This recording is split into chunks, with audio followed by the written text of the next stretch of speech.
또 이렇게 세 번째 시간 우리가 율법과 복음에 대한 강의를 하게 되어서 감사드립니다. 하나님이 오늘도 우리에게 귀한 진리를 계시해 주시리라 믿습니다.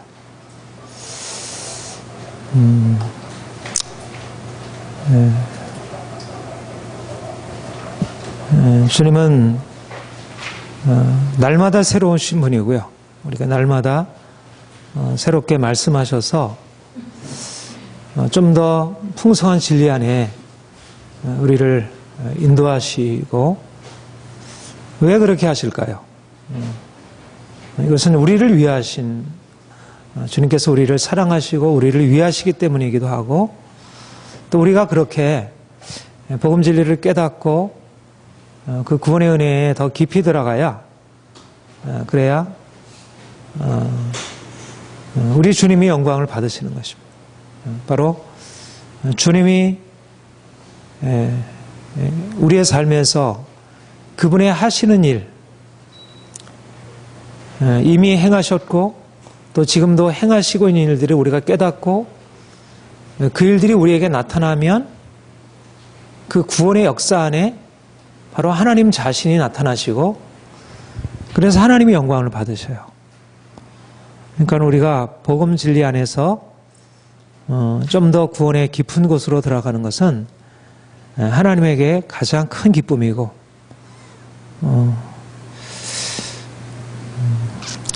그래서 오늘도 하나님 자신의 이름을 위해서 하나님이 귀한 진리를 나타나시리라 그렇게 믿고 또 그렇게 기대합니다.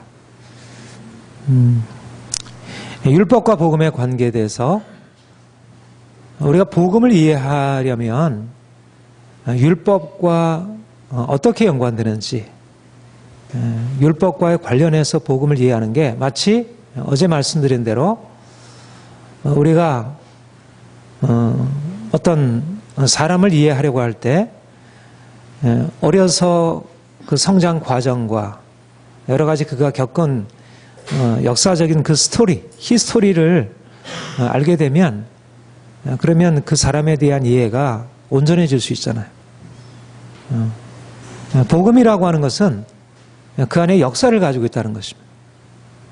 복음은 갑자기 일어난 일이 아니고 창세전부터 준비되었던 것이고, 또 아담을 하나님께서 지으시고 또 아브라함을 불러내시고 특별히 출애굽의 역사를 통해서 이스라엘 백성들을 구원하시는 그 구원 사건이 바로 우리가 복음 안에서 경험하게 된 예수 안에서 얻은 그 구원 사건을 보여주는 굉장히 중요한 사건이고, 그래서 우리가 복음을 이해하려면 이스라엘 백성들을 구원하시면서 이스라엘 백성들과 맺으신 그 언약, 율법이라는 그 언약을 이해할 때, 그럴 때 우리가 복음이 무엇인지, 또 복음 안에서 하나님이 우리를 위해서 행하신 일이 무엇인지를 이해할 수 있게 되는 것입니다. 그래서 우리가 어제 말씀드린 대로 옛 언약으로서의 율법과 새 언약으로서의 복음, 이 양자의 관계를 이해하면서 예수님께서 우리를 구원하셨다는 것이 이런 의미를 가지고 있구나. 가장 근본적인 차이가 뭐라고 했죠? 율법은 육체에 속한 것이고 복음은 영에 속한 것이다.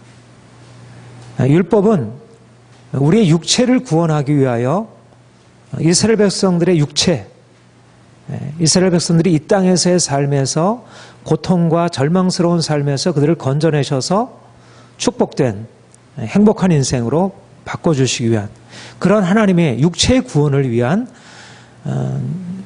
그 길을 행하시고 또 그것과 연관해서 율법을 주셨다는 것.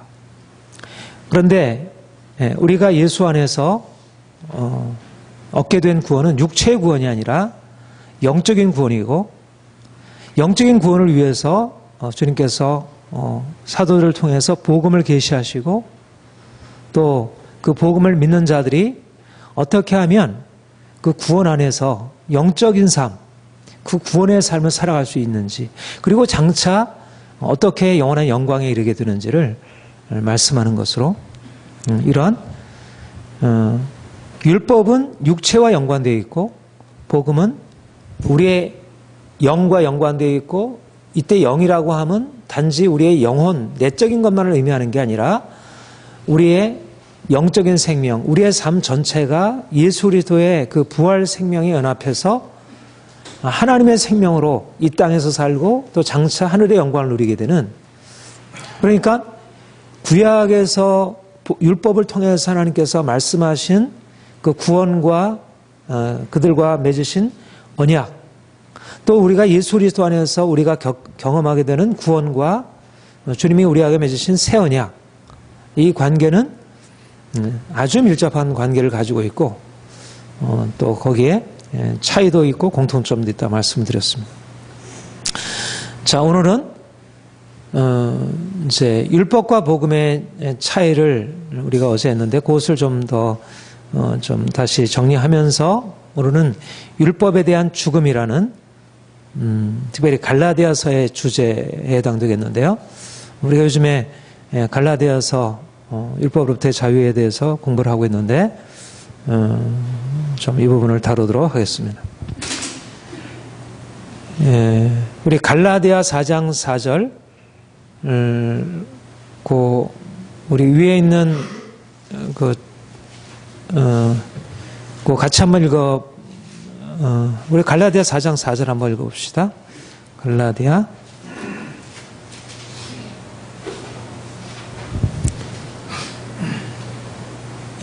여기 있죠? 예. 자, 한번 같이 읽겠습니다. 시작. 때가 참에 하나님이 그 아들을 보내사 여자에게 나게 하시고 율법을 때가 참에 하나님이 그 아들을 보내사 여자에게서 나게 하시고 율법 아래 나게 하신 것은 이 때가 중요합니다. 때. 여기서 이 때라고 하는 말은 종말,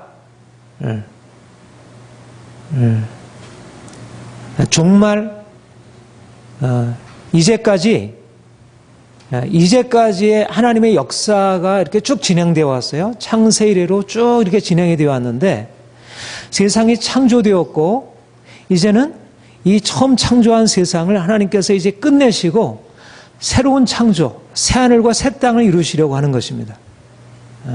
그래서 하나님의 구원의 계획이 역사적인 과정을 밟는다 그랬죠. 처음에 하나님이 창조하시고 이스라엘 백성을 택하셔서 구원의 역사를 시작하셨어요. 그런데 이제 하나님의 창조와 구원의 역사에 근본적인 종말, 새로운 분기점이 일어나게 되었다는 것입니다. 그 때가 일어났다는 거예요. 그 종말의 때가 일어났다는 거예요. 말하자면 구약 선지자들이 예언해왔던 여호와의 날이 임하면 하나님의 영광이 나타나게 되고 하나님께서 임하셔서 통치하시게 되실 것이다.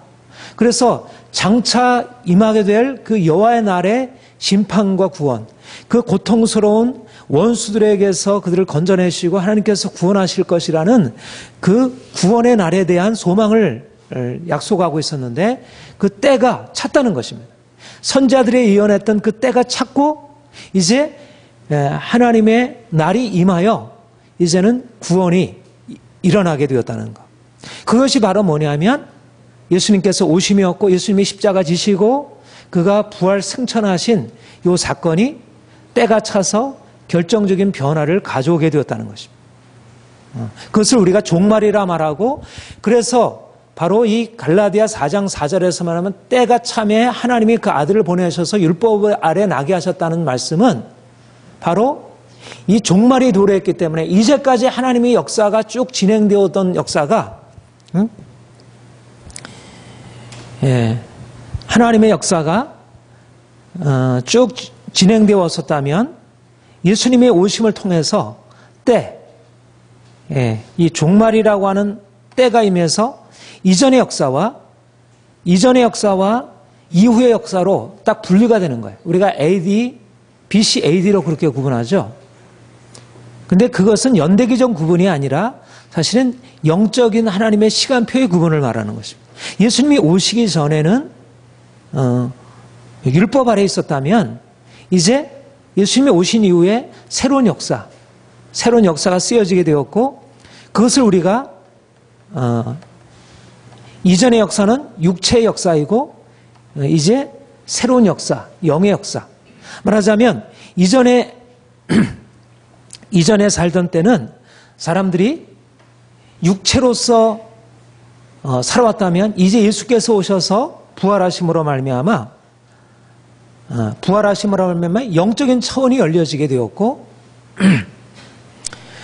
그래서 이전에 경험하지 못했던 영이라고 하는 것은 뭐냐면 하나님 자신의 영역을 말하는 것이에요. 썩지 않냐 하나님 자신의 영광이 이제 예수 그리스도의 오심을 통해서 드러나게 되었고, 그 부활의 영광에 우리가 참여하게 되는, 이것이 바로 근본적으로 예수님이 오시기 전까지는 사람들이 육체 안에서 율법 아래서 놓여 있었고 고통과 절망 가운데 살았는데, 이제 예수님이 오셔서 이제 역사와는 새로운 역사, 하나님이 직접 다스리고 영광이 하나님만 다 나타나셔서 고통과 절망 가운데 살아가는 사람들을 이제 구원하셔서 이제는 자유다, 이제는 해방이다, 이제는 더 이상 슬퍼할 이유가 없다, 이제는 하나님의 구원이 너에게 임했다, 이제는 기뻐하라, 이제는 감사하고 이제는 더 이상 슬퍼할 때가 아니다, 감사할 때다. 이것이 바로 때가 찼다는 것입니다. 때가 차서 하나님이 새로운 일을 행하셨다는 것, 결정적인 분기가 일어난 거죠. 마치 우리가 일제치하에서 얼마나 고통스럽게 살아오다가 1945년 8.15 광복절이 임하면서 갑자기 완전히 우리의 이 한국의 역사 안에 새로운 역사가 쓰여지기 시작했잖아요. 만약 북한 땅도 마찬가지요. 지금 고통스러운 역사 가운데 살아가고 있잖아요. 그런데 만약 북한이 어떤 계기를 통해서 북한 정권이 무너지고 그 억압적인 김정일 정권이 무너지고 공산 정권이 무너지고 거기에 자유민주 세계가 일어난다면 결정적인 변화죠. 마치 그와 같은 때, 종말의 때, 구원의 때, 새로운 날이 이제 시작이 되었다는 거예요. 이것이 바로 예수 그리스도께서 오셨고 그가 십자가에 죽으시고 그가 부활하신 이 사건이 사람들의 눈에는 그게 그렇게 잘 안 보여요. 그렇죠? 사람들이 예수님이 십자가 지셨고 그가 부활하셨다는 사실은 몇몇 사람들에게만 보여진 사실이었어요. 그런데 몇몇 사람들이 그 십자가에 죽으신 예수 그리고 부활하신 예수에 관한 소식을 듣게 되고 성령께서 사람들에게 그 의미를 가르쳐 주시면서부터 그들은 이제는 뭔가 새로운 국면에 접어들었구나, 이제는 더 이상 이전의 때와 같은 때가 아니구나, 새날이 시작이 되었구나, 이것을 종말이라 말하고, 그래서 종말이 새롭게 시작이 됐다는 거예요. 말하자면 새하늘과 새 땅이 새롭게 시작이 되었고,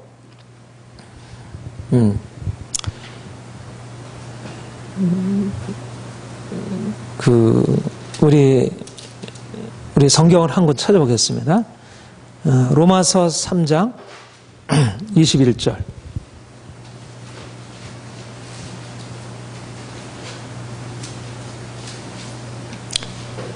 예. 20절, 21절 우리 같이 한번 읽어보겠습니다. 시작. 그러므로 율법의 행위로 그의 앞에 의롭다 하심을 얻을 육체가 없나니 율법으로는 죄를 깨달음이라. 이제는 율법 외에 하나님의 한 의가 나타났으니. 네, 여기 무슨 말을 하고 있느냐면요, 율법의 행위로 그 앞에 의롭다함을 얻을 육체가 없나니 율법으로는 죄를 깨달음이라. 예수님께서 오시기 전에 사람들이 율법을 지킴으로 말미암아 하나님 앞에 의롭다 여김을 받을 수 없었다는 거예요. 그런데 이제는이란 말이 중요한 것입니다. 이제는이라는 말은 뭐냐면 때가 참해. 예수께서 오셨고 이제는 새로운 날이 열렸다는 거예요. 그게 뭐냐면 하나님의 한 의가 나타났다는 거예요. 하나님의 한 의라고 하는 것은 바로 예수 그리스도 안에서 우리가 의롭다함을 얻는 것. 다시 말하면 우리가 첫날 강의, 어제도 강의했듯이 이제 예수께서 오셔서 그가 십자가 지심으로 말미암아 우리를 위한 대속적인 죽음을 죽으셨어요. 그래서 우리가 이전에는 우리의 죄로 말미암아 하나님의 심판과 진노 아래에서 벗어날 수 없었던 것입니다. 그런데 이제 예수께서 우리를 위하여 죽으심으로 우리가 그의 피로 말미암아 값없이 의롭다함을 얻게 되고 이제는 그 정죄와 진노에서 벗어나서 자유케 되는 것입니다. 우리가 더 이상 정죄를 받지 아니한다는 것은 이제는 더 이상 정죄로 말미암아 감옥 생활, 그 고통스러운 생활을 더 이상 계속할 필요가 없게 되었다는 것. 이게 하나님의 의라는 것. 하나님의 의가 나타났다는 것은 구원이 임했다는 것입니다. 이제는 더 이상 정죄가 없고 죽음이 없고 고통이 없는 새로운 날들이, 전에는 죄로 말미암아서 매일 두려워하고 그리고 실제적으로 종살이하고 있고 그랬는데 그 묶임에서 벗어나서 이제는 감옥의 빗장이 풀리고 이제는 종살이하던 그 생활에서 끝나서 이제는 새로운 삶으로 나가. 그런데 거기 뭐라고 했냐면 율법과 선지자들에게 증거를 받은 것이라. 바로 이 하나님의 의가 나타나리라고 하는 것이 언제부터 되었냐면 바로 율법과 선지자들은 아직 그것을 경험하지 못했어요. 율법에서 경험하지 못했고 선지자들도 멀리 바라보면서 이제 장차 하나님의 날이 임하게 되면 너희가 이와 같은 죄사함의 은총으로 들어가서 구원과 자유와 생명을 얻게 되리라. 이렇게 예언한 것입니다. 그런데 이제 예수께서 오셔서 이제 때가 참에 그가 오셔서 이제는 그 고통스러운 날을 끝내고 이제는 구원의 날, 은혜의 날 안으로 들어가게 되었고 이제 변화가 시작이 되었다는 것입니다. 이것이 바로 육체의 삶에서 영적인 삶으로 변화되는 것을 의미하는 거예요. 이 종말의 전환, 이 종말론적인 전환. 그래서 이 제목을 종말론적인 전환이라 그렇게 했는데 전환, 근본적인 전환이 일어난 거예요. 저주의 삶에서 축복의 삶으로 그리고 정죄에서 칭의로 근본적인 전환이 일어나게 됐고 우리 안에 진정한 자유가 바로 율법과 복음의 관계라는 것은 바로 이런 근본적인 전환. 이전에는 율법이 지배하고 있었을 때 사람들이 율법 아래에서 하나님을 만나게 되었을 때는 우리 어제도 말씀드렸듯이 율법이라고 하는 것은 우리를 진정한 칭의로 하나님 앞에서 의롭다 인정을 받고 하나님의 사랑을 받는 존재로 우리를 만들어주지 못하는 것이었어요. 오히려 율법은 이스라엘 백성들에게 심판과 정죄와 저주를 가져왔어요.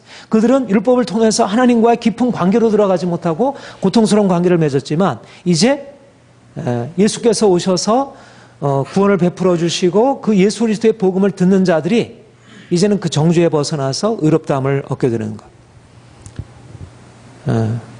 율법은 육체의 관점에서 하나님을 멀리 바라보게 하였고 하나님은 어떤 분이신지, 하나님은 어떻게 거룩하신 분이신지, 하나님 앞에서 어떻게 살아야지 진정한 행복을 주어질 것, 그렇게 지시했고, 그래서 하나님 앞에서 사람들이 그 거룩함을 추구한 거예요.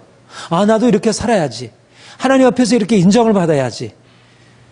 그렇지만 아직은 율법 아래에서 그렇게 그들이 거룩한 삶으로 살아갈 수 있도록 그들에게 하나님께로 나아가는 길이 열리지 않았다는 것입니다. 어제도 말씀드렸듯이 율법이 명하고 있는 제사 제도를 통해서 염소와 송아지의 피로써 그들이 하나님 앞에서 거룩함을 그들의 죄를 짓고 하나님 앞에 나가서 제사를 통해서 하나님께 나가서 부분적으로 육체적으로 그들이 깨끗함을 받았지만 근본적으로 그들이 하나님과의 관계가 회복되어지고 거룩하신 하나님을 만나서 알 수 있는 그런 진정한 의미에서의 하나님과의 관계로 들어가지 못했다는 거죠.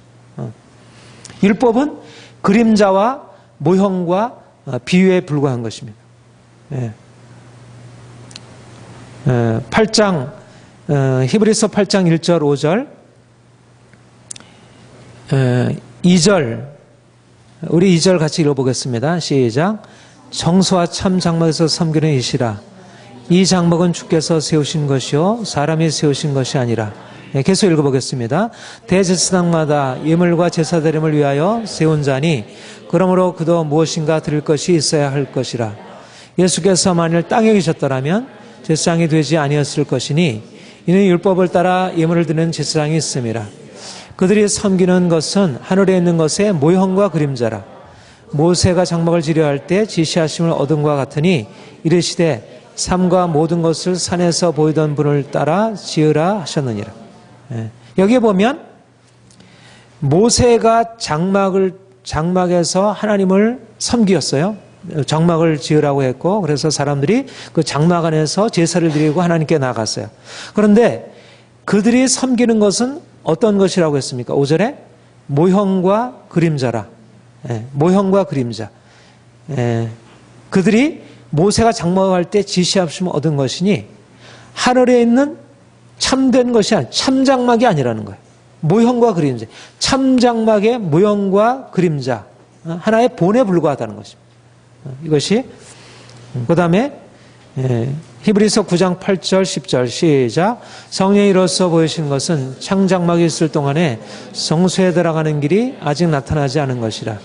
이 장막은 현재까지 비우니 이에 따라 드리는 예물과 제사는 섬기는 자를 그 양심상 온전히 할 수 없나니 이런 것은 먹고 마시는 것과 여러 가지 씻는 것과 함께 육체의 입법만 되어 계약할 때까지 맡겨주신 것이라.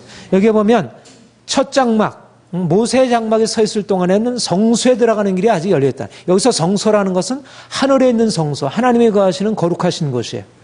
그러니까 처음 모세 율법 안에서 사람들이 하늘에 있는 거룩하신 하나님 앞에 들어갈 수 없었다는 것입니다. 그리고 이 장막은 뭐라 그랬어요? 비유라 그랬죠. 비유. 실제가 아니라 비유라는 것입니다. 말하자면 그들이 그 장막 안에서 제사를 드리고 행하는 것들이 하나님의 실제에 접할 수 없었다는 것입니다. 예, 이것은 먹고 마시는 것과 여러 가지 씻는 것과 함께 육체의 법만 돼요. 개혁할 때. 이 개혁할 때가 언제? 때가 참에 곧 때인 것이죠. 예수님께서 오셔서 십자가 지시고 그가 부활 승천하신 그 종말의 때가 차기까지 임시적으로 주신 것이고 그것은 양심상으로 온전케 할 수 없다는 거예요. 그러니까 근본적으로 그들을 깨끗게 해서 하나님의 거룩하신 존전에 이르게 하지 못하고 하나님과의 관계에 이르지 못하고 그들을 진정한 변화로 나아가지 못하게 한다는 것입니다. 이것이 율법이 가지고 있는 한계였습니다. 그 다음에 골로새서 2장 16절 같이 읽겠습니다. 시작. 그러므로 먹고 마시는 것과 절기나 초하루나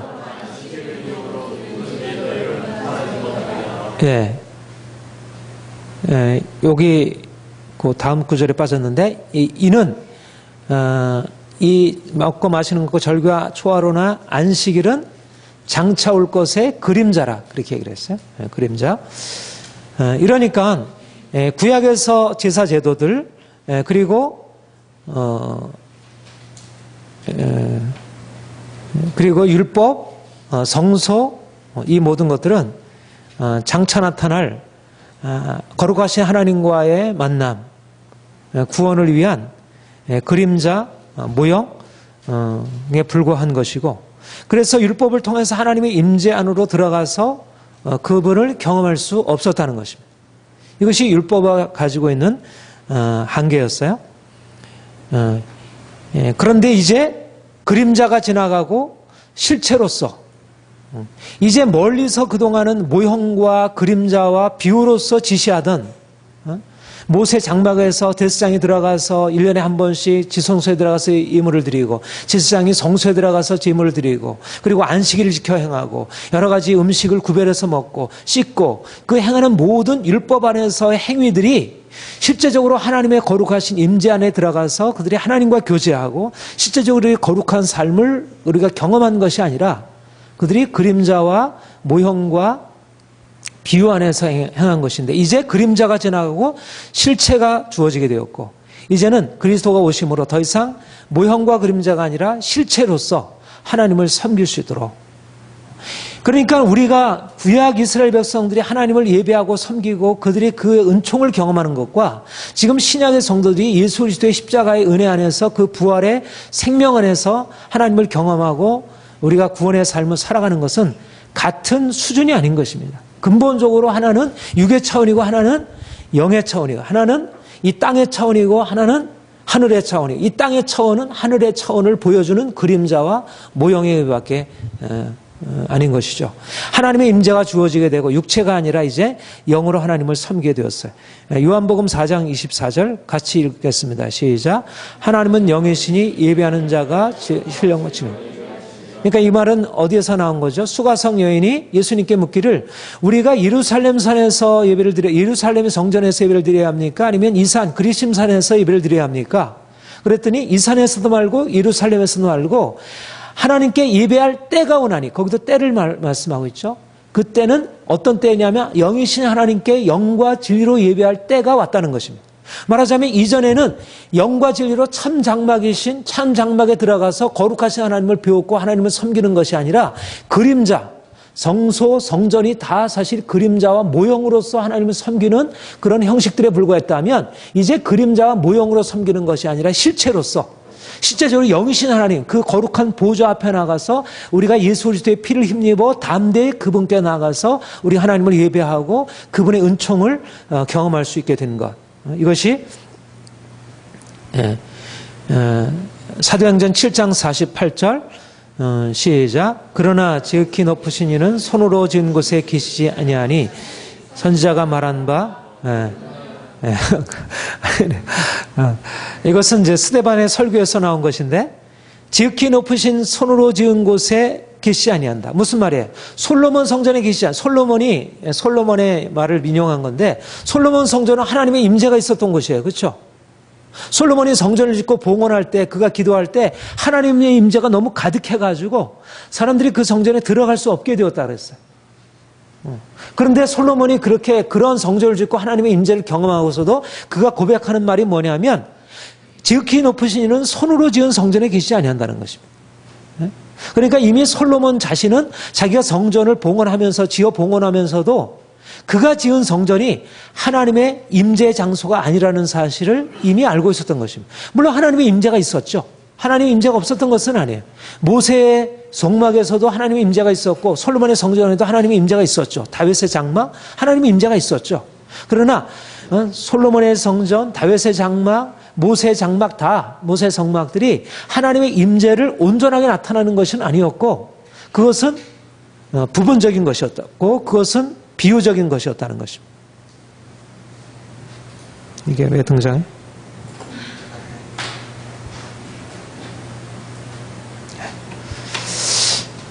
이것은 부분적인 것. 왜 잠깐. 그래서 스데반이 설교하기를, 하나님이 이제 예수님에 대해서 소개하면서 너희가 솔로몬 성전, 이 성전에 주님께서, 그러니까 예수님께서 오신 것은 손으로 지은 성전을 넘어서서 예수님 자신이 성전이 되어주시고, 또 예수님을 통해서 우리가 성전이 되어지고, 우리가 하나님께 직접 나아가서 예배할 수 있는 그것이 우리에게 열렸다는 것. 그런 의미에서 근본적으로 예수님의 오심으로 말미암아 이제까지 구약의 질서, 율법의 질서 안에서 하나님을 섬기고 예배하던 것과는 다른 차원, 직접적으로 하나님께 나아가서 그 거룩하신 하나님을 우리가 경배할 수 있는 그런 길들이 열리가 되었다는 것. 그래서 이제는 율법은 그리스도에게 양보하게 되는 것입니다. 이제 그리스도께서 오심으로 말미암아 더 이상 율법이 계속 우리에게 무엇인가를 주장하는 게 아니라, 이제 그리스도 실체가 왔으니까, 그림자, 모형, 비유는 실체가 왔으니까 실체가 올 때까지 의미가 있지, 뭐 설계도나 어떤 모형도는 실체 집이 주어질 때까지 필요가 있지, 뭐 실체가 주어지고 나서 무슨 모형이나 무슨 이런 설계가 무슨 필요가 있겠어요. 실체가 오면 다 끝난 거잖아요. 그러니까 율법이라고 하는 것이 근본적으로 이제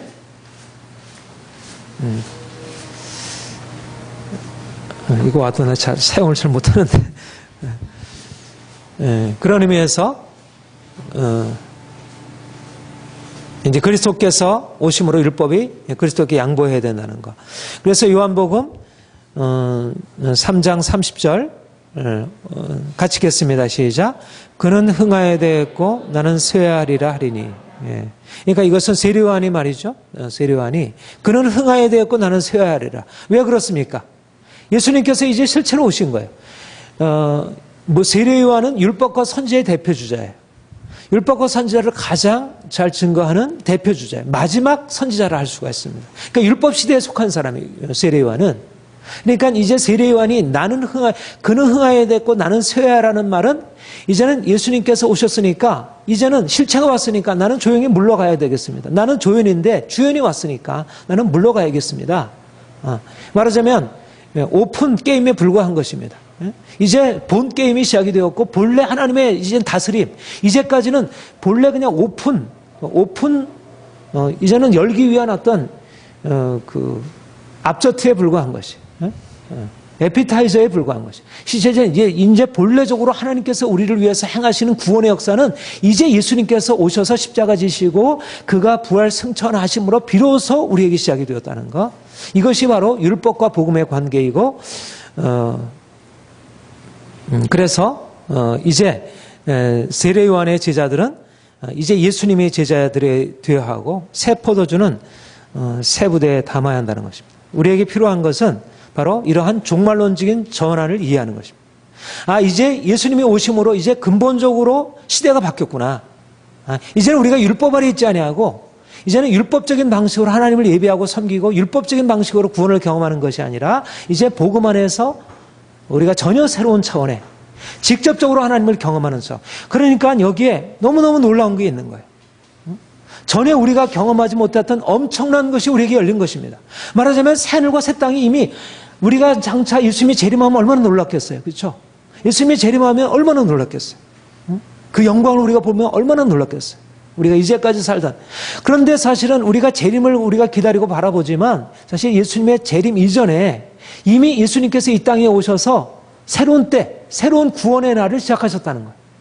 이제까지 감추었던 그 비밀이 계시가 되었고 이제까지 우리가 경험하지 못했던 그 놀라운 구원, 하나님의 의가 나타나서 우리에게 주어지게 되고 우리는 그 의롭다함을 받아서 하나님의 생명으로 들어가서 하나님의 거룩함에 참여하게 되고 우리가 그분의 축복을 여기서 현재적으로 경험하는, 말하자면 출애굽 사건 이후에 이스라엘 백성들이 홍해가 갈라지고 하늘에서 만나가 내리고 그리고 메추라기를 받고 그들이 광야에서 샘이 터지고 그리고 가나안 땅에 들어가서 그런 기적적인 정복을 하고 얼마나 이 그림으로서 얼마나 엄청난 일이 있었어요.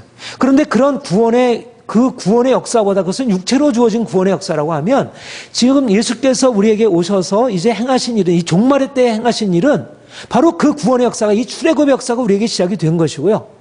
그리고 그 구원의 날이 이미 시작이 된 것이에요. 우리는 하나님의 임재 안으로 벌써 들어간 거예요. 그런데 왜 우리가 이것을 우리가 그렇게 실제적으로 느끼지 못합니까? 우리는 육체를 가지고 평가를 하는 거예요. 우리가 육체적으로 경험하는 게 우리가 홍해가 갈라진 것도 없고 하늘에서 만나가 내린 것도 없고 광야에서 이렇게 그 반석에서 물이 나와가지고 기적을 그런 일들이 우리 눈앞에 간혹가적 그런 일들이 우리에게 있기도 하지만 우리는 오순절교회도 아니고 그런 일들이 일상적으로 일어나지 않잖아요. 그런데 그것보다 더 놀라운 일이 이미 예수 그리스도 안에서 우리에게 주어졌다는 것.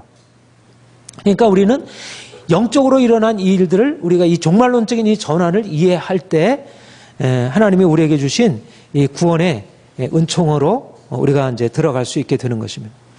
그래서 이제 이러한 오늘의 이제 주제가 이제 기본적으로 이런 종말론적인 전환이 우리에게 일어났다는 사실을 전제하고서 여러분들에게 그러면 율법이 어제 얘기했던 것과 이제 어제 했던 걸 좀 다시 한번 여러분들에게 상기시키면서 율법에서 어떻게 복음 안으로 우리가 나오게 되었는지, 율법이 가지고 있는 의미, 여러분들이 복음을 이해하려면 율법에 가지고 있는 의미를 이해하는 것이 이제 중요하자 할 수 있습니다.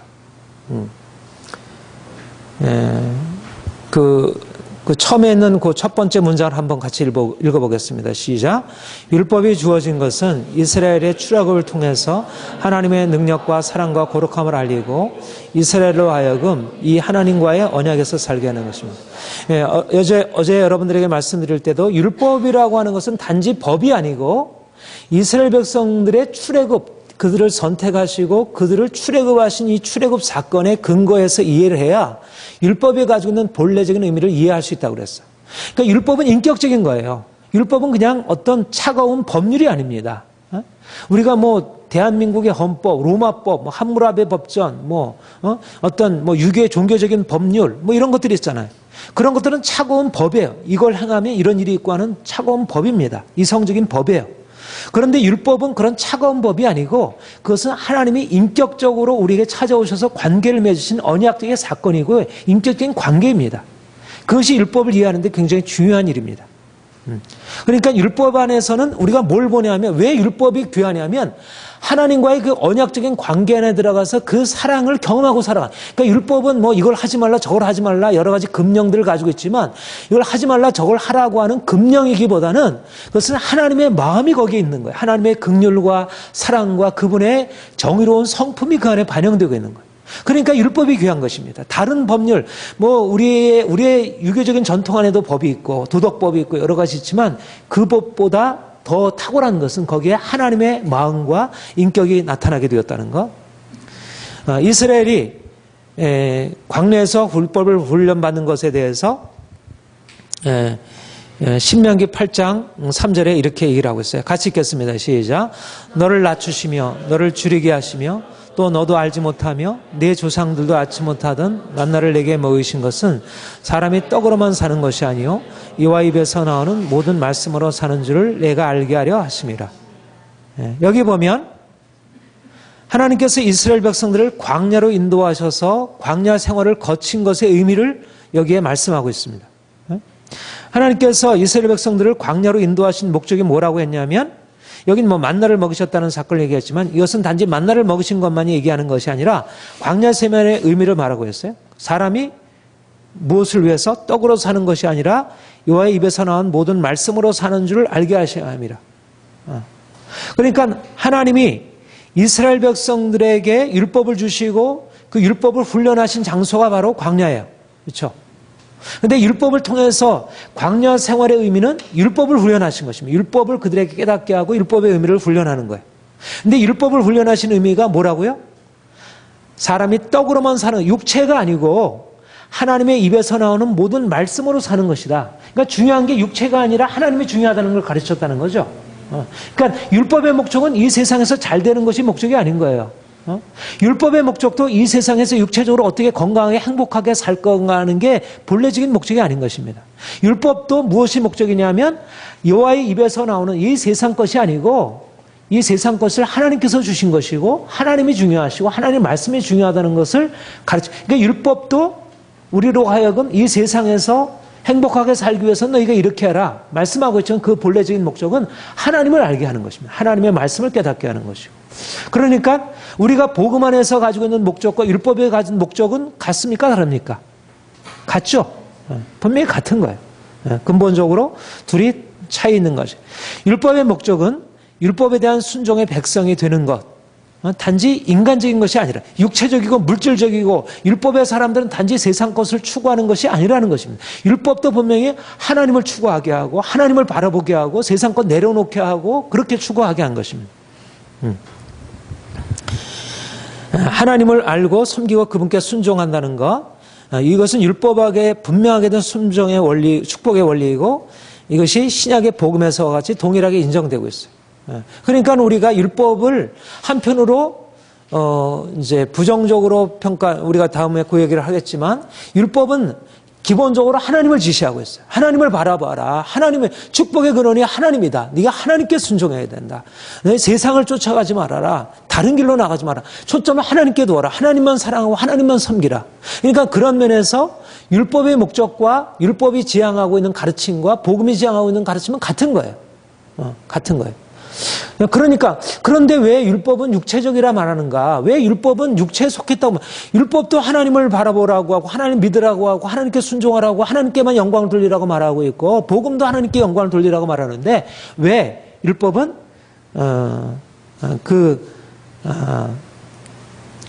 육체적이라 말하는가?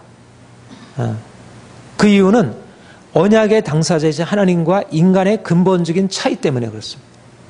여러분, 율법의 목적도 하나님을 바라보게 하고 하나님만 섬기게 하려고 하는데 목적을 가지고 있어요. 근데 그 조건이 있는데 구약 율법에 있어서는 아직 하나님 그분은 영으로 거룩하신 분은 하늘 보좌 위에 앉아 계신 분이에요. 그런데 이곳에서 하나님을 바라보라고 명령을 받고 있는 이스라엘 백성들은 아직 육체로서 이 땅에 가고 있는 것입니다. 말하자면 하나님을 알고 섬긴다고 할 때 이스라엘 백성들이 여전히 육체로서 하나님을 섬기는 것이고 하나님은 영이시고 하늘에 계신데 썩지 않을 영광 중에 계신데 인간은 썩어질 육체로서 이 땅에 거하고 있는 것입니다. 그러니까 이스라엘 백성들이 하나님을 알고 하나님을 섬기고 있지만 여전히 그 수준이 어떤 수준이냐면 육체 수준, 피조물의 수준, 제한된 인간의 수준에서 하나님을 바라보는 거예요. 이 점에서 근본적으로 율법이 가지고 있는 한계가 있다는 것입니다. 우리가 이제 애벌레가 누에꼬치를 거쳐가지고 나비가 되잖아요. 그렇죠? 애벌레에서 누에꼬치를 거쳐서 나비가 되잖아요. 애벌레와 나비는 같은 연속성을 가지고 있죠. 애벌레가 나비가 된 거죠. 근데 애벌레가 나비가 이렇게 헐헐 날아다니면서 경험하고 있는 그 차원을 애벌레 수준에서 알 수 있을까요? 모르잖아요. 그렇죠? 나비가 가지고 있는 그 이해와 그 나름대로의 경험을 애벌레 수준은 경험을 못하는 거예요. 말하자면 이스라엘 백성들이 육체의 수준에서 그들이 하나님을 알고 경험하는 것은 애벌레 수준으로 하나님을 경험하는 것과 같았다는 거예요. 그런데 이제 죽음을 거쳐서 부화되어서 나비가 되었을 때 경험하는 수준, 하나님의 영광을 직접 바라보는 수준은 이제 유대인들, 이스라엘 백성들에게 주어진 것이 아니라 우리들에게 주어진 것이라. 그러니까 구약 이스라엘 백성들이 하나님을 섬긴다고 하고 하나님을 알고 하나님을 경험한다고 할 때 그 하나님을 알고 섬기는 그 수준과 우리가 이제 예수 그리스도 안에서 구속받고 그 피로 말미암아 구속받고 우리가 부활의 생명으로 거듭나서 우리가 하나님을 알고 섬기는 것은 같은 차원이 아닌 것입니다. 하나는 육체의 차원이고 하나는 영의 차원이고 아직까지 하나님의 영광의 수준 그것은 아직 감추인 것이고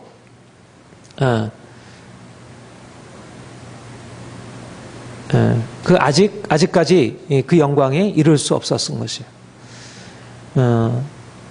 따라서 성전에서 제사장이 동물의 피로 제사하고 율법을 따라 안식일을 지키고 정결 예식을 행하는 것으로 하나님의 거룩한 백성의 정체성을 지키는 것은 육체 수준에서 하나님을 섬기는 것이지 진정한 영적인 거룩함으로 나아가는 것이 아닙니다. 이것이 바로 율법이 가지고 있는 한계였고 율법을 통해서 하나님을 만나서 경험하던 이스라엘 백성들의 한계였습니다. 말하자면 이와 같은 구약 율법에서 하나님을 섬기던 것은 이렇게 말할 수 있다는 것입니다. 하나님에 대한 그들이 지식을 갖고 있고 나름대로 그들이 하나님을 알고 섬기고 하나님께 순종하려고 했지만 그들은 육체라는 그릇 안에 하나님에 대한 지식을 담고 있었던 거예요. 육체라는 지식. 근데 하나님은 영이시고 거룩하신 분이고 석자년 영광 중에 계신 분이에요. 그런데 육체라고 하는 그 그릇에다가 하나님의 영광을 담으려고 하면 그 영광을 담을 수가 없는 거예요.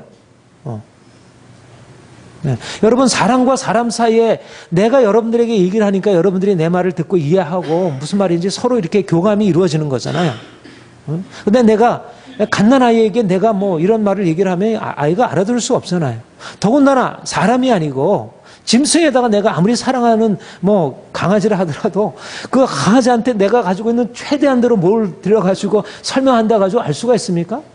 여기에 뭐가 주인이 나한테 뭔가를 지금 좋은 걸 하려고 하는구나. 거기에 대해서 나름대로 이렇게 좋다고 느낄지 모르지. 화가 나 있구나. 뭐 기분 좋구나. 이런 것에 대해서는 느낄 수 있을지 모르지만 지금 주인이 왜 지금 화를 내고 있는지 주인이 지금 뭘 좋아가지고 나를 이렇게 막 부둥켜 안고 이렇게 좋아하는지 알 수가 없는 거잖아요. 그렇죠? 진정한 관계가 뭐 우리 현주 전에 그 고양이들이 그 너무 좋아하고 했지만 그 관계가 성립된다는 게 주인과 고양이의 관계라는 것은 근본적으로 서로 이렇게 하나 될 수 있는 관계가 아니에요. 왜냐하면 차원이 다르니까. 생명의 차원이 다르잖아요. 그렇죠? 그러니까 차원이 어떤가에 따라 아무리 하나님이 이스라엘 백성들을 사랑하고 그들을 위해서 구원을 베풀어 주셨다 하더라도 그들이 경험한 수준은 마치 고양이가 사람의 사랑과 어떤 그런 것을 경험하는 수준의 그것밖에 못한 것입니다. 그런데 이제 여러분 전에도 그런 얘기를 했지만 고양이가 사람이 된 거예요.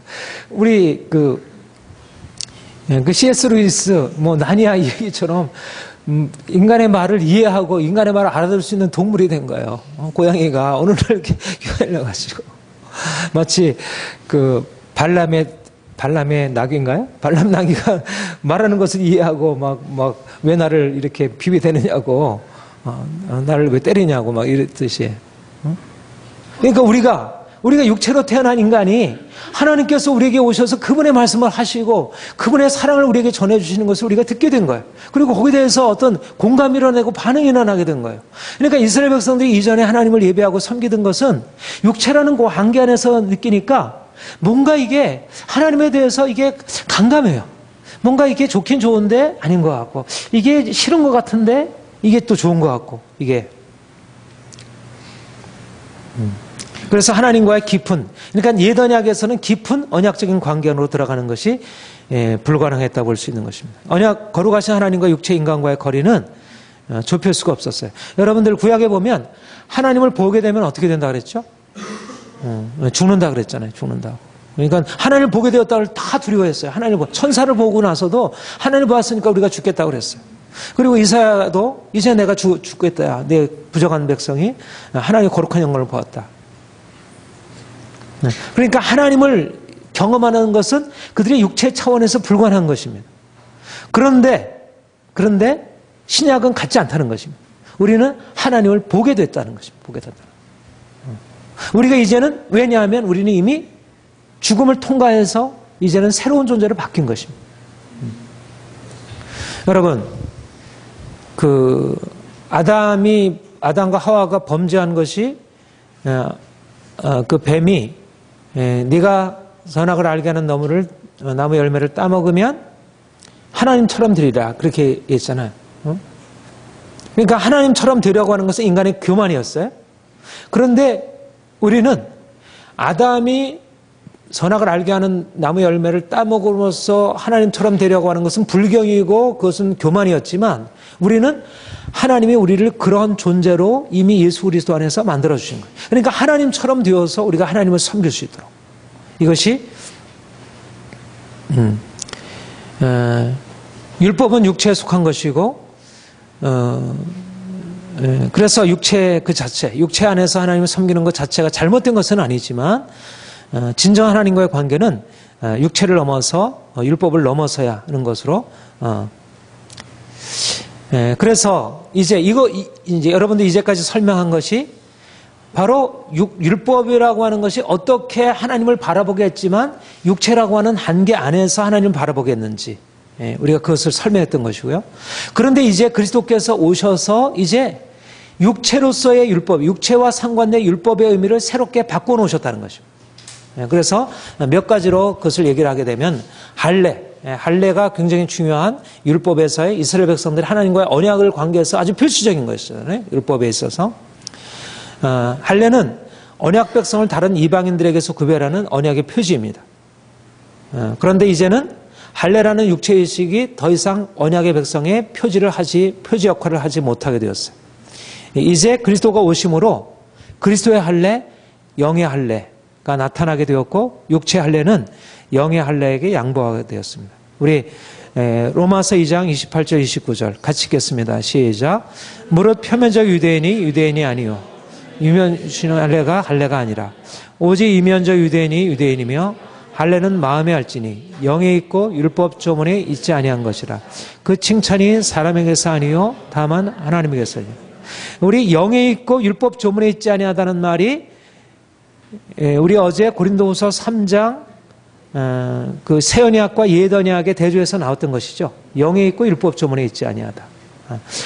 옛 언약은 율법 조문에 속한 것이고 그리고 새 언약은 영에 속한 것이다. 그러니까 할례가 그렇다는 것입니다. 할례는 율법 조문에 속해 있는 육체에 속해 있는 것이라는 것입니다. 육신의 할례, 육신에 속한 것이에요. 그런데 이제 그리스도 안에서 우리에게 주어진 새로운 할례, 새 언약 안에서 새로운 할례는 이제 육신에 속한 것이 아니고 영에 속한 것으로 우리의 마음이 변화되어서 마음의 할례. 그러니까 육체의 할례 가운데서 행할 때 우리 로마서 2장 28절 그 앞부분에 보면 이스라엘 백성들이 할례를 받았어요. 육체의 할례를 받고 있어요. 그러나 그들은 할례를 받았지만 언약 백성으로서의 삶을 살지 못한 것이. 왜냐하면 그들은 마음의 할례를 받은 것이 아니라 육체의 할례를 가지고 있었기 때문에 육체의 할례로서는 그들이 진정으로 언약의 삶을 살아갈 수 없었던 것입니다. 그런데 이제 그리스도인들은 마음의 할례를 받고 새 언약의 백성이 되어서 그들이 이제는 변화된 삶을 살아갈 수 있도록 그렇게 주어진 것이죠. 그러니까 근본적으로 옛 언약 아래서 육체에 속해 있는 옛 언약 아래서 불가능했던 일이 이제는 새 언약 아래서 복음 안에서 새롭게. 왜냐하면 하나님이 우리에게 오셔서 육체로서 불가능한 일을 이제 예수 그리스도의 십자가와 부활로 우리에게 실제적으로 이루셨기 때문에 그러하다는 것입니다. 그 다음에 골로새서 2장 11절 12절 같이 읽겠습니다. 시작. 또 그 안에서 너희가 손으로 하지 않은 할례를 받았으니 곧 육의 몸을 벗는 것이요 그리스도의 할례니라. 너희가 세례로 그리스도와 함께 장사되고 또 죽은 자들 가운데서 그를 일으키신 하나님의 역사를 믿음으로 말미암아 그 안에서 함께 이르시. 할례를 얘기하고 그리스도의 할례를 얘기해요. 그렇죠? 그러니까 구약의 할례는 진정한 할례가 아니었고 이제 장차 예수 그리스도 안에서 나타날 그리스도의 할례를 상징하고 무용적으로 비유적으로 말하고 있는 것에 불과하다는 거예요.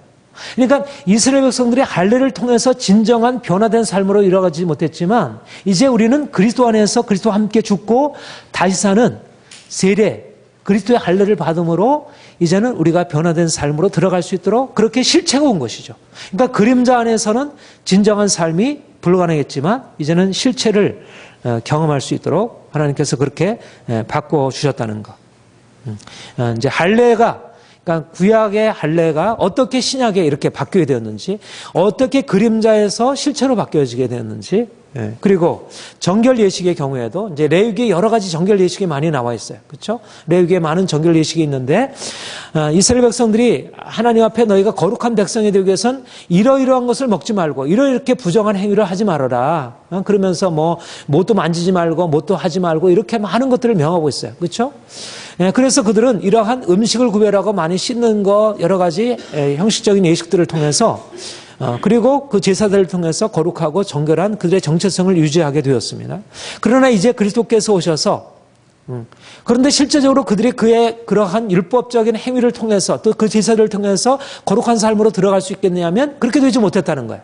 그런데 이제 그리스도께서 우리에게 오셔서 그의 피로 우리를 위해서 대속제물이 되셨고 우리를 거룩하게 하심으로 이제는 우리가 거룩하신 하나님 앞에 나아갈 수 있는 거룩한 백성이 되었고 거룩한 제사장이 되었고 거룩한 삶이 가능하게 된 것입니다. 그래서 이제 중요한 것은 정결 예식이 아니라 그리스도 안에서 거룩한 삶이 중요한 것으로. 자, 우리 히브리서 10장 19절 22절 같이 읽겠습니다. 시작. 그러므로 형제들아 우리가 예수의 피를 힘입어 성소에 들어갈 탐령을 얻었나니 그 길은 우리를 위하여 휘장 가운데로 열어놓으신 새로운 산 길이요 휘장 곧 그의 육체니라. 또 하나님의 집 다스리는 큰 제사장이 계심에 우리가 마음의 뿌림을 받아 악한 양심으로부터 벗어나고 몸을 맑은 물로 씻음을 받아 참 마음과 온전한 믿음으로 하나님께 나아가. 여기에 보면 우리가 이전에 그런 정결 예식을 통해서 우리 자신을 째껍게 하지 못했지만 이제 예수의 피를 힘입어 성소에 들어가 우리의 마음의 뿌림을 받아 악한 양심을 먹고 몸을 맑은 물로 씻음을 얻었다 그랬잖아. 몸을 씻음을 얻었다고 얘기해. 근데 여기서 이 몸은 어떤 몸입니까? 우리의 육체의 몸을 씻음 받았다는 얘기가 아닐 거 아니에요. 그렇죠? 그래서 그리스도 안에서 우리의 영혼을 우리의 진정한 영적으로 우리의 마치 우리의 몸을 씻음 받듯이 물로 씻음 받아 참 마음과 온전한 믿음이 우리에게 이루어지도록 이것이 바로 그리스도 안에서 우리를 정결케 하신 것이죠. 그러니까 이스라엘 백성들이 정결 예식 여러 가지 이것을 먹지 않고 이것을 먹고 행하는 그런 정결 예식을 통해서 하나님 앞에 섰던 것과 이제 우리가 예수 피로 깨끗하게 씻음 받아서 하나님 앞에 거룩하게 되는 것은 차원이 다른 것입니다. 그전에 육체를 통해서 깨끗하는 어떤 부분적인 깨끗함이 그들에게 주어졌지만 진정으로 그들의 정결하게 되어서 하나님 앞에 거룩한 삶을 살아갈 수 없었지만 이제는 그 죄의 세력이 이제 예수 피로 정말 씻음 받아서 정말 죄 씻음 받았다. 우리가 죄를 씻음 받았다 그렇게 얘기를 하죠. 그런데 과거에 이스라엘 백성들의 경우에는 죄 씻음 받았다 말을 할 수 없는 것입니다. 죄는 여전히 존재하는 것입니다. 죄는 여전히 존재한 채 육으로 씻음 받. 그러니까 그들이 진정으로 변화된 그들이 제사를 드리고 나서 그 변화된 삶을 살아갈 수 있을까요? 안 되는 거예요. 잘 안 되는 거예요. 그러니까 우리에게는 이런 의미에서 근본적으로 새로운 은혜가 주어지게 된 것이죠. 그러니까 중요한 것은 이제 육체의 거룩함인가 아니면 영적인 거룩함인가. 우리가 이전에는 육체의 거룩함으로 살아왔지만 이제는 영적인 거룩함으로 살아갈 수 있도록 그렇게 하나님이 이제 근본적으로 우리를 위해서 세를 행하셨습니다. 어제 여러분들에게 말씀드린 거 오늘 다시 한번 좀 더 구체적으로 실질적인 의미로 어떻게 우리가 육체의 예법 가운데 하나님을 섬기던 그 거룩함을 이루려고 했던 우리가 이제 그리스도 안에서 실체로 우리가 영적으로 거룩하게 되어서 하나님을 섬기게 되었는지 그 변화의 과정을 하나님이 어떻게 인도하셨는지 이것을 말하자면 애벌레에서 어떻게 나비가 되게 하셨는지 그러니까 우리는 나비의 수준으로 하나님을 섬기게 된 것입니다. 애벌레의 수준으로 이스라엘 백성들 하나님을 섬긴다면 근데 이제 오늘의 이제 본론으로 들어가려면 바로 이제 이 부분 이제 유대주의자들의 오류라고 하는 게 바로 이제 오늘 우리가 율법에 율법에 대한 죽음을 얘기하는 앞에 거는 어떻게 보면 서론에 해당되는 것이고요.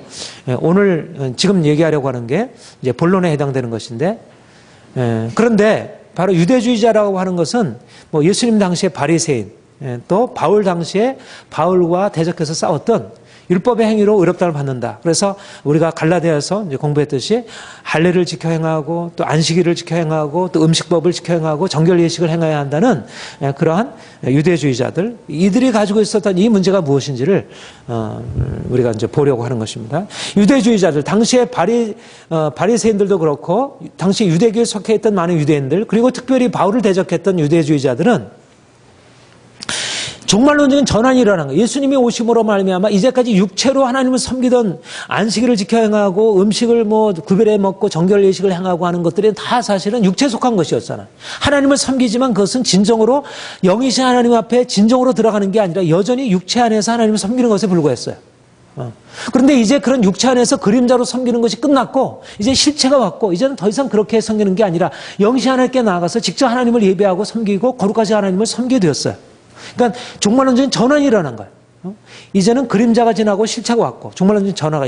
그런데 문제는 뭐냐면 당시에 유대교에 속한 많은 사람들, 바울을 대적해서 싸웠던 많은 유대주의자들이 그리스도께서 오심으로 이와 같은 변화가 일어났다는 사실을 알지 못하고 여전히 그들은 하나님을 섬기는 것이 육체의 율법 안에서 하나님을 섬겨야 한다고 그렇게 생각해요. 철저까지 그렇게 믿고 있고 이제 바울이 와서 이제 끝났습니다. 이제는 종말이 도래했고 이제는 예수님이 때가 차서 왔으니까 이제 더 이상 거기에 머물러 있을 필요가 없습니다. 그러니까 세례요한처럼 그는 흥하여야 되겠고 나는 쇠하여야 되겠습니다. 마치 이것이 세례요한은 그래도 겸손하게 이제는 자기의 역할은 끝났습니다 하고 뒤로 퇴장하려고 해요.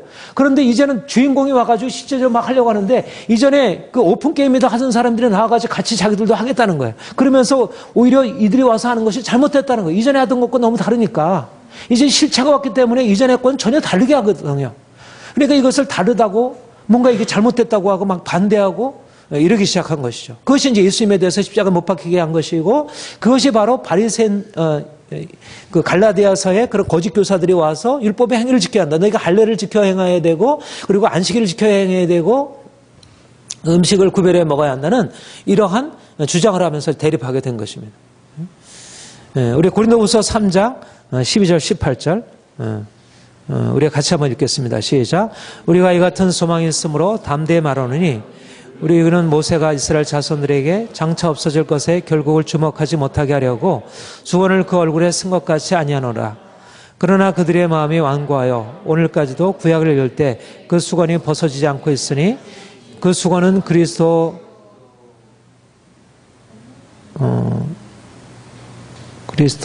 안에서 벗어질 것이라. 그렇게 된 것 같죠. 그다음 15절 시작. 오늘까지 모세 읽을 때 수건이 그 마음을 다. 그러나 언제든지 주께로 돌아가면 그 수건이 벗어지리라.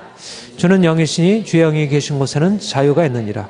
우리가 다 수건을 벗은 얼굴로 거울을 보는 것 같이 주의 영광을 보매 그와 같은 형상으로 변화하여 영광의 영광에 이르니 곧 주의 영으로 말미암음이라. 우리가 2001년도인가요? 2001년도 우리 광명에 있을 때 이 고린도후서 3장에 대해서 한 6개월을 강의를 했는데 수건에 대해서 오랫동안 강의를 많이 했어요. 근데 여기 이제 이게 굉장히 중요한 것인데요. 우리는 모세가 이스라엘 자손들을 없어질 것의 결국을 없어질 것의 결국. 이게 없어질 것의 결국이 뭐라고 그랬습니까? 이게 율법의 영광이라고 했어요. 율법의 영광. 율법이 없어질 것의 결국은 뭐예요? 없어져야 하는 거잖아요. 율법은 사라지는 거예요. 율법은 언제까지예요? 개혁할 때까지, 예수님이 오실 때까지, 종말 때까지만 필요한 거예요. 그러니까 이게 끝이 있다는 거예요. 율법은 영원한 게 아니고 율법이 영원하다는 것은 그리스도 안에서 영원한 것이지 그리스도 오시면 육체로서의 모습은 끝나는 거예요. 그런데 수건, 모세가 얼굴을 가리게 되면 이게 없어졌는지 안 없어졌는지 모르잖아요. 그래서 이것을 비유로 얘기를 하는 거예요. 그래서 모세가 얼굴에 수건을 쓴 걸 가지고 사도 바울이 뭐라고 얘기냐면 그들의 마음, 여기 그들의 마음은 누굴까요? 이건 유대주의자들이에요. 유대주의자들. 당시에 바울을 대적했던 사람. 그들의 마음이 완고하여 오늘까지도 무엇을 읽을 때? 구약. 율법을 읽을 때, 구약, 예언약을 읽을 때 그 수건이 벗어지지 않고 있으니 여기서 수건이 벗어지지 않는다는 말은 무슨 말이냐면 장차 없어질 것의 결국을 인정하지 않는다는 것입니다. 말하자면 이제 예수님이 오셨으니까 이미 얼굴의 영광은 떠난 거예요. 모세 얼굴에 이미 영광은 없어진 거예요. 그런데 여전히 사람들은 그러니까 예수님이 오시고 나니까 그 앞절 11절 우리 어제 보았듯이 길이 있을 것은 더욱더요. 없어질 것도 영광스러운 이제 더 이상 영광될 것이 없으나 이전에 영광되었거든요. 예수님이 오심으로 말미암아 더 이상 영광될 것이 없게 되었다는 거예요. 이전에는 영광이 있었지만 더 큰 영광이 오니까 이제는 겸손하게 그는 흥하게 되었고 나는 쇠어야 하리라. 그러니까 자신은 아무것도 아닙니다 하고 겸손히 율법은 물러가야 돼. 그리고 율법 대신 이제 누가 등장해야 돼? 예수님이 오셔가지고 그분이 그 영광을 나타내시고 사람들이 이제 누구를 환영해야 됩니까? 예수님을 환영해야지. 세례요한이나 모세가 아니라 예수님을 환영하면서 당신이 우리의 주가 되셔서 우리를 다스려야 합니다. 이렇게 얘기하는 게 마땅하잖아요. 근데 유대주의자들이 어떻게 생각하냐면 장차 없어질 걸국에 결국을 주목치 않고 구약을 읽을 때 수건을 벗어주지 않은 구약이 여전히 영광스럽다고 생각하고 여전히 그 영광을 붙들고 있는 거예요. 왜냐하면 그들은 예수님 안에 나타난 그 영광을 보지 못하고 있으니까. 그러니까 그리스도께서 오시면 그 영광이 벗어져야 한다는 것이죠. 그러니까 유대인들이 가지고 있었던 오류가 바로 이것이었다는 것입니다. 유대주의자들은 율법이 육체에 속한 것인 것을 모르고 여전히 율법을 지착하고 있으면서 복음을 거절하고 있다는 거예요. 중요한 것은 뭐예요? 율법도 하나님이 주신 것이고 복음도 하나님이 주신 거예요. 이제 율법 안에서 하나님이 이렇게 하나님을 예배하라고 하는 것도 나름대로 그 안에 영적인 의미를 담고 있어요. 그렇죠? 하나님을 섬기라고 하는 거니까. 그러나 그것은 아직도 육체라고 하는 그 한계 안에서 온전하게 사람들을 거룩하게 하고 하나님을 만나게 할 수 없어요. 이제 예수께서 오셔서 복음의 영광을 나타내시고 구원의 영광을 나타냈었어요. 이제는 율법과 비교할 수 없는 그 찬란한 영광으로 하나님의 영광 앞에 직접 영광에서 영광으로 하나님을 직접 배웠고 영광에서 영광으로 들어갈 수 있는 길이 열리게 된 거예요. 이것이 바로 복음의 영광이에요. 그런데 당시 유대주의자들은 율법이 육체에 속한 것을 모르고 그것이 마치 영원한 영광에 속한 것이냐. 그리고 이제는 더 큰 영광이 왔는데도 그 영광을 주목하지 아니하고 계속 율법이 가장 탁월한 것이냐 거기에 붙들고 있는 것입니다. 그들은 복음이 율법과 같은 것으로 보려고 했고 복음을 믿으면서도 유대주의자들이 다 유대교에 속한 사람만이 아니잖아요. 그렇죠?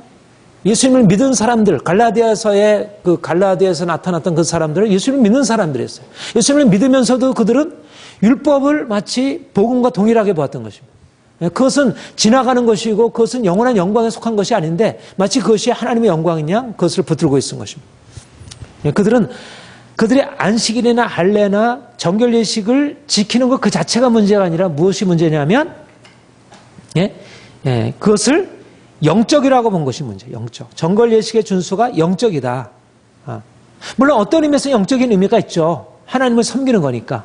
그러나 이제는 그 육체 안에서 하나님을 섬기는 것이 아니라 실제적으로 하나님 영신 하나님을 섬기는 것의 의미라는 면에서 그것은 영적인 것이라 할 수 없는 것이죠.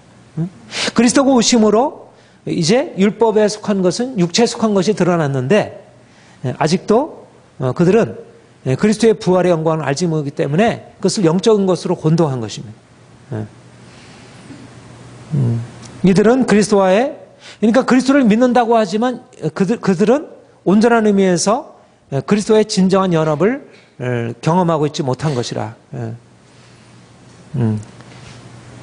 그 썩어질 육체에 속한 것과 영원한 영광에 속한 것을 혼동한 것이라 할 수가 있습니다. 그러니까 유대주의자들의 가장 근본적인 의미는 육체, 영. 율법은 육체에 속한 것이고 복음은 영에 속한 것이고. 그래서 율법이라고 하는 것은 이제 복음이 도래오면서 여기에 이제 양보를 하고 물러서야 되는데 여전히 예수님을 믿었으니까 복음에 대해서 받아들인 거잖아요. 그러나 여전히 그들은 육체에 속한 것과 영적인 것을 같은 수준에 본 것입니다. 그러니까 그들은 실제적으로 영적인 것을 알고 있는 거예요, 모르는 거예요? 그러니까 모르는 것입니다. 그들은 사실 하나님을 섬기지만 여전히 하나님을 섬긴다고 생각하지만 그들은 실제적으로 하나님을 섬기지 않고 있다는 거예요. 그들이 하고 있는 것을 보면 이런 의미에서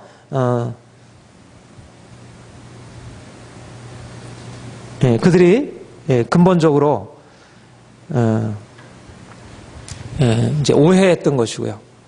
그래서 이들이 율법에 열정적인 추구를 하고 율법을 붙들고 있었던 것은 하나님을 향한 열정이 아니었다는 거예요. 그러니까 분명히 율법 안에는 본래적으로 사실 하나님을 향한 열정의 의미가 있었죠. 그렇죠? 구약에서는 그랬어요. 구약에서는 나름대로 그 수준에서 하나님을 향한 것이었어요.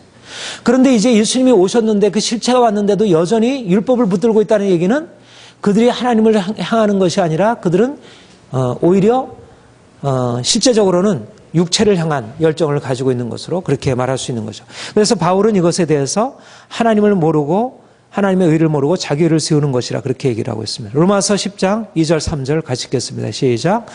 내가 증언하노니 그들이 하나님께 열심히 있으나 올바른 지식을 따른 것이 아니라 하나님의 의를 모르고 자기를 세우려고 힘써 하나님의 의에 복종치 아니하였느니라. 하나님의 의를 모르고 자기 의를 세우려고 하나님의 의에 복종치 아니하였느니라. 그러니까 이제 하나님의 의가 어디에 나타났습니까? 예수님이 오심으로 나타나셨잖아요. 죄사함의 은총, 거룩함의 은총, 하나님의 영광에 이르는 것. 이것은 예수께서 이제 십자가 지시고 그 부활의 영광에 이르심으로 비로소 예수님 안에서 하나님의 의가 나타나요. 율법 안에는 아직 하나님의 의가 나타나지 않았다 그랬어요. 그렇죠? 그것은 율법과 선지자는 하나님의 의를 증거했다 그런 것이지 하나님의 의를 아직 나타내지 못했어요. 그런데도 여전히 예수님이 오셔서 이제 하나님의 의의 실체를 나타냈는데도 여전히 그들은 그것을 붙들기보다 여전히 안식일을 붙들고 있고 그들이 여전히 음식을 붙들고 있고 행하는 것은 그들이 하나님의 의 대신 자기를 붙들고 있다. 자기 육체를 지금 붙들고 있다는 것이죠. 이런 의미에서 그들이 근본적으로 오해한 것으로 그렇게 말하고 있습니다. 바울은 그래서 이것을 육체에 대한 신뢰와 자랑이라 그렇게 말하고 있어요. 자, 우리 빌립보서 3장 3절부터 6절 같이 읽겠습니다. 시작. 하나님의 성령으로 봉사하며 그리스도 예수로 자랑하고 육체를 신뢰하지 않은 우리가 곧 할례파라. 그러나 나도 육체를 신뢰만 하며 만일 누구든지 다른 이가 육체를 신뢰할 것이 있는 줄로 생각하면 나는 더욱 그러하리니 나는 8일 만에 할례를 받고 이스라엘 족속이요 베냐민 지파요 히브리인 중에 히브리인이요 율법으로는 바리새인이요 열심으로는 교회를 핍박하고 율법에 의로는 여기 보면 하나님의 성령으로 봉사하고 그리스도 예수로 자랑하고 육체를 신뢰하지 아니하는 우리가 할례파라기래. 우리도 육체를 신뢰할 만하니 우리가 육체를 신뢰할 수 있는 것이 생각하면 더욱 그러하니라. 근데 육체를 신뢰하는 게 뭐라 그랬어요? 8일 만에 할례를 받고 우리는 나는 율법으로 바리새인이고 열심으로는 율법에 의로는 흠이 없는 자로라. 예. 여기 분명히 뭐라고 얘기를 하죠? 자신이 할례를 받은 거, 율법을 지켜 바리새인처럼 지켜 철저하게 행하는 거, 율법의 의로 흠이 없는 거, 이것을 무엇의 신뢰와 자랑이라고 얘기를 해요? 육체를 신뢰하고 자랑하는 거라고 얘기를 하잖아요. 그렇죠? 영적인 것이 아니고 그것이 육체에 속한 것이라는 것입니다. 예. 그러니까 구약 이스라엘 백성들에게 있어서는 하나님을 예배하고 하나님을 섬기는 게 왜 육체를 신뢰하는 거겠어요? 이거는 육체를 신뢰하는 게 아니라 하나님을 신뢰하는 거잖아요. 그렇죠? 그런데 이제 예수께서 오시고 나서 보니까 예수님의 실체가 등장하고 나서 보니까 이제까지 하나님을 섬기는 것이라고 생각했던 많은 부분 안에 육체에 대한 신뢰가 그 안에 깔려 있었다는 거죠. 그러니까 이건 예수님이 오시고 난 이후에 예수님의 빛 가운데서 보여진 것이. 그러니까 예수님이 오신 것을 핍박하고, 그러니까 이제, 그러니까 사도 바울이 이거는 지금 자신이 회심한 이후에 주님을 만난 이후에 고백하는 일이죠. 주님을 만나기 전에. 그러니까 주님 만나기 전에는 그가 이런 삶을 살았잖아요. 그렇죠? 육체를 신뢰하면서 그것을 자랑하고 또 그것 때문에 교회를 핍박했던 것입니다. 예수님께서 오셔서 이제 육체가 아니라 율법이 아니라 영으로 하나님을 예배하고 하나님을 섬기는 것에 대해서 막 스데반이 이렇게 증거하고 많은 사람들이 그렇게 나가니까 도무지 그걸 그냥 보고 견딜 수가 없었던 거예요. 왜냐하면 그거는 자신들이 이제까지 섬기는 것들을 다 폐하고 있으니까. 그건 말하자면 율법을 폐하는 것, 모세 율법을 폐하고 거기에 대해서 따르지 않는 것은 곧 무엇을 의미하냐면 하나님 섬기는 걸 폐하는 영적인 것을 금하는 마치 세속적인 것과 동일한 것이었어요.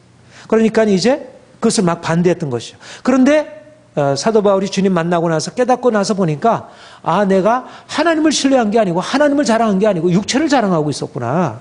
내가 나를 붙들고 있었구나. 이것이 놀라운 이제 깨달음이었고 이제까지 자신이 율법의 행위가 육체 욕심을, 그러니까 율법의 행위와 뭐 안식일을 지켜 행하고 그리고 여러 가지 음식을 구별해 먹고 자신을 철저하게 그렇게 지켜 하나님의 뜻대로 살려고 하는 것은 육체 행위가 아니라 오히려 영적인 행위처럼 여기잖아요. 보다 거룩한 것이고. 그런데 이제 주님께서 오심으로 보니까 그것이 육체에 속한 세상적인 것과 동일한 육체에 속한 것이라. 마치 우리가 세상에서 막 성공하려고 하고 뭐 돈을 벌려고 하고 막 세상을 추구하게 되면 육체에 속한 것이라 이렇게 생각하잖아요. 그런데 그것에 비해서 와서 하나님 앞에 예배하고 하나님께 기도하고 이렇게 하게 되면 그건 육체에 속한 것이 아니라 영적인 것이라고 생각하잖아요. 그런데 사도 바울이 주님 만나고 나서 보니까 내가 세상에서 막 돈 벌려고 하고 뭐 방탕하게 지나고 육체에 속한 삶을 살아가는 것이나 아니면 내가 주님께 예배하고 막 자신을 그냥 성결하게 하려고 날마다 금식하고 뭐 이렇게 하는 것이나 똑같이 다 육체에 속한 자랑과 신뢰라는 것이에요. 이 차이가 별로 없다는 것이에요. 얼마나 이게 충격적인 얘기가 되겠어요. 얼마나 당시에 바리새인들이나 당시에 유대주의자들이 생각할 때 이 복음이라고 하는 게 얼마나 그들이 이제까지 붙들고 있었던 하나님을 향한 열심과 그들의 것들을 완전히 무너뜨리는 얼마나 충격적인 얘기가 되겠어요. 그러니까 사람들이 이것을 받아들일 수가 없는 거죠. 근데 바로 그리스도께서 오심으로 말미암아 이런 율법에 대한 근본적인 새로운 조명이 온 것입니다. 그런데 새로운 조명이 왔는데 이제 이전의 할례는 지나가고 이제는 새로운 할례가 왔고 이전에 안식일은 지나고 이제는 새로운 안식일이 왔고 이전에 어떤 정결 예식은 이제 지나가고 새로운 정결 예식이 온 거예요. 그런데 이 새로운 것이 왔기 때문에 이전의 것을 더 이상 할 필요가 없어요. 오히려 그것을 하는 게 오히려 문제가 돼. 그런데 여전히 이것을 알지 못하는 복음을 깨닫지 못하는 유대주의자들은 여전히 그 이전의 삶을 계속하려고 하는 것입니다. 그런데 그것이 율법의 촉으로서 그들의 육체의 죄 욕심에서 벗어나지 못하고 그들이 죄 아래로 실제적으로 그들이 그렇게 율법을 지켜 행하는 것으로서 그들의 삶이 변화되지 못했다고 했어요. 할례를 지켜 행하고 뭐 안식일을 지켜 행한다고 해서 그들의 삶이 바뀌지 않았어요. 또 가장 근본적인 문제가 뭐냐면 그들의 율법의 추구 자체가 바로 육체의 추구이고 그게 바로 죄의 핵심인 우상숭배라는 것입니다. 썩어질 육체를 썩지 않은 하나님의 영광의 차원으로 높이는 것입니다. 여러분, 그들이 하나님을 섬기는 것은 뭔가 몰라가지고 그렇게 섬기는 것이지만 마치 내가 돈을 위해서 내 인생의 전부를 걸게 되는 것은 그 자체가 이미 돈이 우상이 되는 것이잖아요. 그렇죠? 우상숭배요. 그런데 그것과 마찬가지로 내가 하나님을 섬기는 것이라고 생각하고 안식일을 지켜 행하고 그렇게 어떻게든지 철저하게 내가 조금 더 흠이 없이 내 자신의 삶을 살려고 하는 그 추구 자체가 하나님을 섬기는 게 아니라 오히려 자신을 높이고 육체를 높이고 헛된 다른 신을 섬기는 것 같은 우상숭배와 같은 그런 잘못을 저지르게 되는 것입니다. 오히려 돈이나 세상 행복을 하나님처럼 추구하는 것보다 오히려 더 문제가 돼요. 왜냐하면 이것은 하나님의 추구, 우리 영적인 추구로 보니까 아예 세상에서 세상 욕심을 추구하고 내가 돈을 추구하고 세상 성공을 추구하는 사람은 자기가 이제 내가 좀 주님께 돌이켜야 되는데 너무 나는 세상 욕심이 많고 내가 이걸 끊어보지 못하겠어. 나는 이 방탕한 생활에서 벗어나서 좀 주님께 돌이켜야 되는데 이런 식으로 마음에 어떤 이렇게 부담과 가책이 있을 수 있잖아요. 근데 교회 와서 말씀이 날마다 말씀 듣고 말씀 안에서 생활하고 날마다 금식하고 날마다 자신을 절제하고 뭔가 변화되는 삶을 살아가고 철저히 살아가려고 하는 그들은 자신들이 하나님께 속해 있다고 생각하는 거예요. 그런데 사도 바울이 고백하는 것처럼 자신이 하나님을 자랑하는 게 아니고 육체를 자랑하고 육체를 신뢰하는 것이었다는 것입니다. 그러니까 자신들 안에 있는 근본적인 잘못된 추구, 그들이 가지고 있는 근본적인 죄성, 그들이 얼마나 세상을 사랑하고 자기를 사랑하는지를 보지 못하고 이것이 그래서 그들은 바울을 핍박하게 되고 이것을 하나님을 위한 것으로 그렇게 인식하게 된 것입니다. 바로 우리가 오늘 사실 우리는 이 갈라디아서의 의미가 너무너무 중요하다고 생각해요. 이 갈라디아서가 이 주제를 가지고 다루고 있잖아요. 사람들이 율법을 어떻게 오해하고 있는지, 안식일이라든지 음식법을 지켜 할례를 받는 것에 대해서 마치 그것을 하나님 섬기는 것이라 생각하고 그것을 지키지 아니하는 바울을 핍박하고 교회를 핍박하는 일. 그런데 이게 보통 죄가 아니라는 게 이게 너무나 엄청난 죄라는 것입니다. 그런데 이것은 갈라디아 교회만의 문제가 아니라 오늘날 우리 그리스도인들이 너무 쉽게 범하고 있고 교회가 사실은 이 문제 가운데 속해 있다는 것입니다.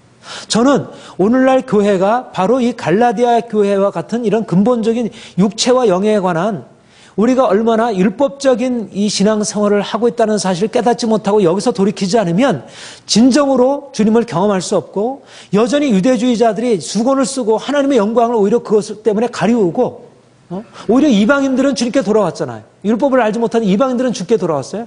그런데 율법을 알고 있는 유대인들은 주님께 돌아오지 않고 오히려 대적하고 마음이 완고해졌다 그랬잖아요. 그렇죠? 오늘날도 마찬가지로 오히려 예수 믿지 않는 저 바깥에 예수님과 전혀 상관없이 방탕하게 살아가는 세상 사람들이 오히려 주께 돌아오기 더 쉬울 수 있다는 것입니다.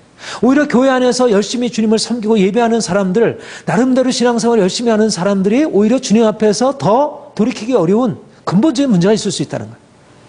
그러니까 갈라디아서의 문제, 오늘날 하나님을 섬기는 것이 다 영적인 것이 않다는 거예요.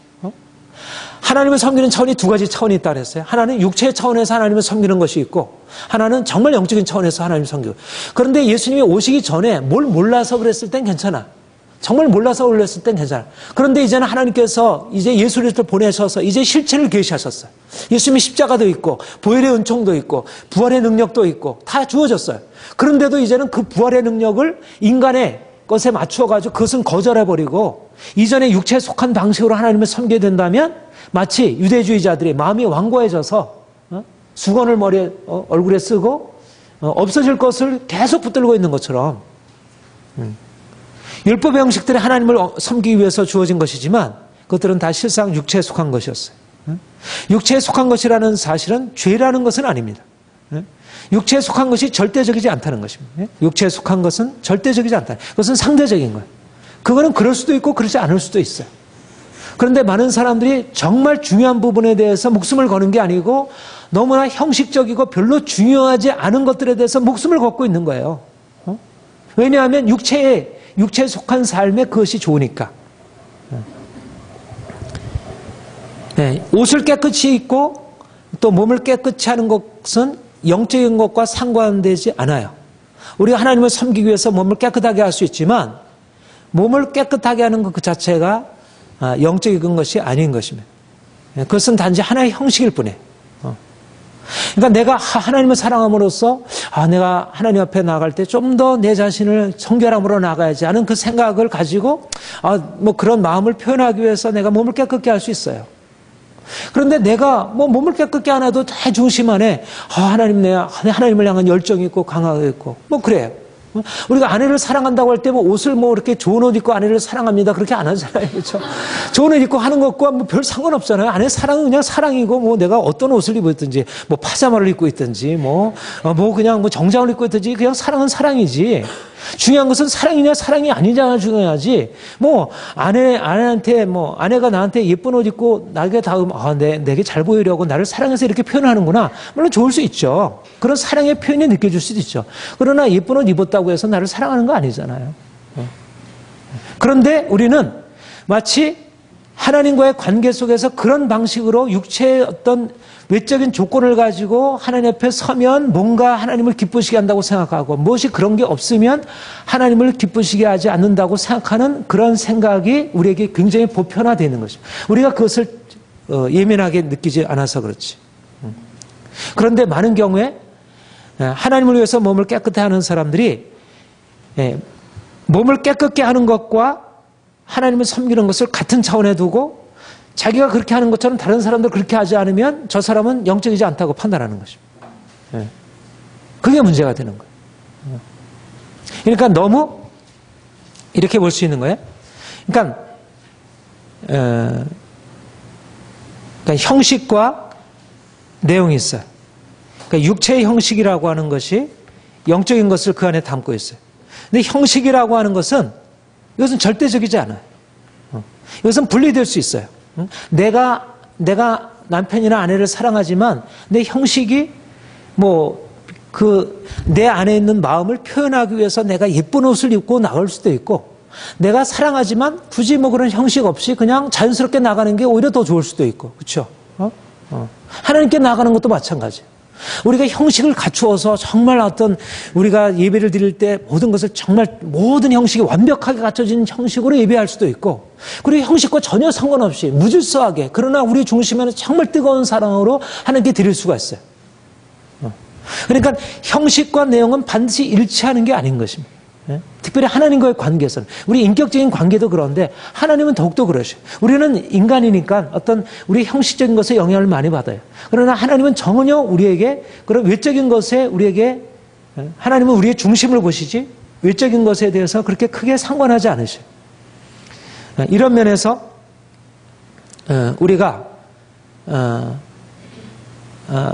영적인 것과 육적인 것을 일치시킴으로써 근본적으로 우리가 하나님 앞에 뭔가를 잘못하고, 그러니까 형식적인 것에 우리가 아주 실제적으로 우리의 마음 중심에서 하나님을 사랑하고 섬기는 것에 대해서 잘 알고 있지 못하다는 것입니다. 우리가 하나님을 섬기는 우리의 형식들이 많이 있잖아요. 뭐 기도도 있고 금식도 있고 전도도 있고 예배, 교제, 성경 공부, 제자 훈련들. 그런데 이 모든 것들이 영적인 것이면서 영적인 것을 그 안에 담고 있으면 육체의 형식 통해서 표현돼요.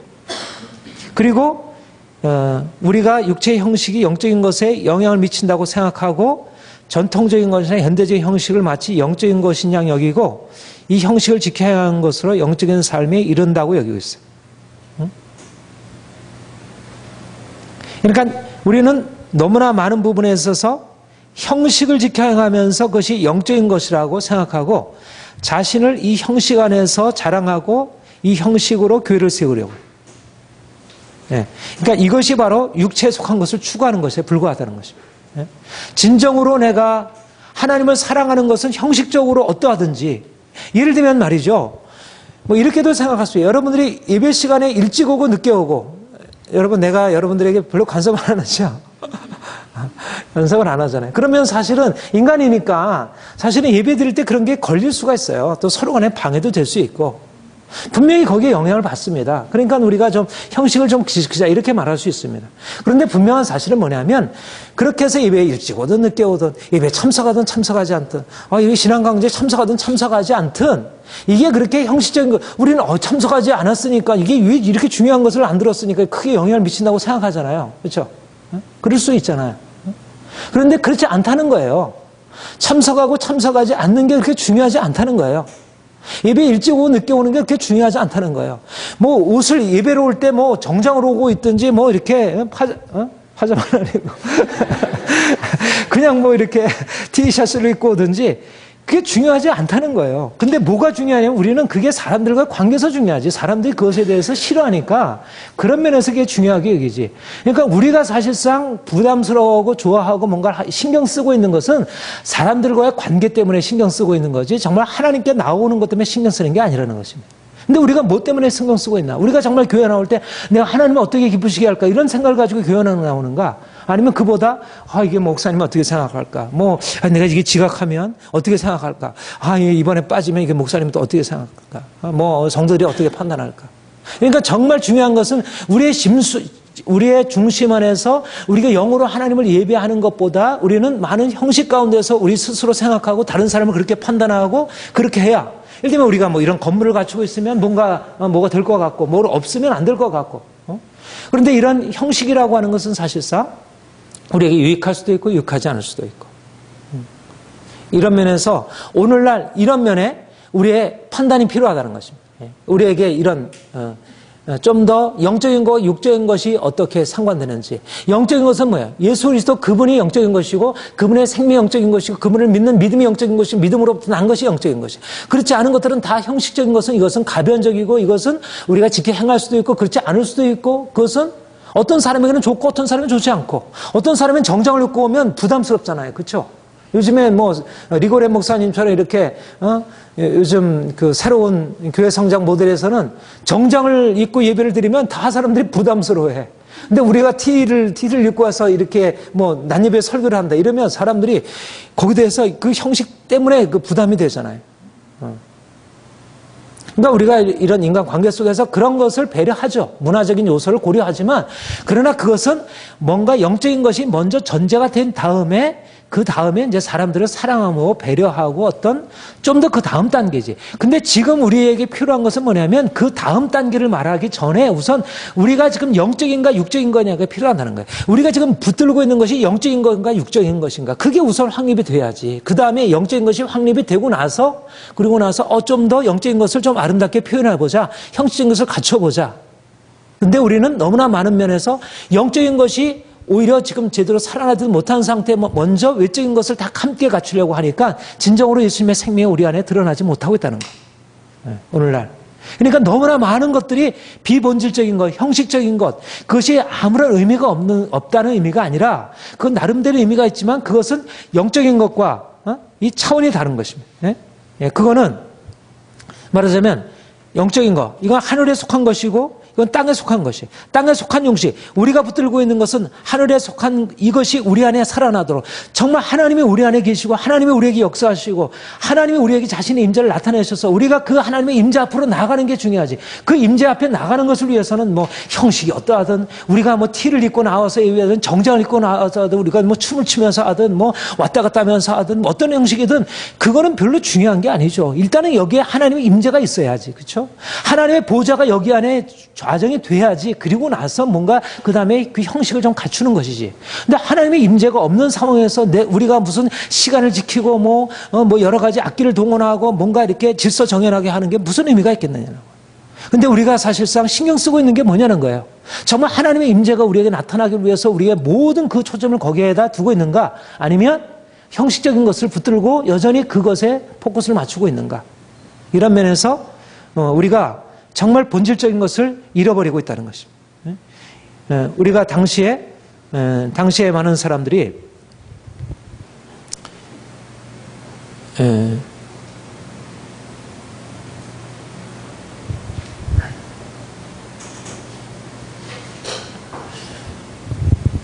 6체 의식들은 이제 그리스도 안에서의 믿음과 삶을 위한 그림자 상징뿐이었음을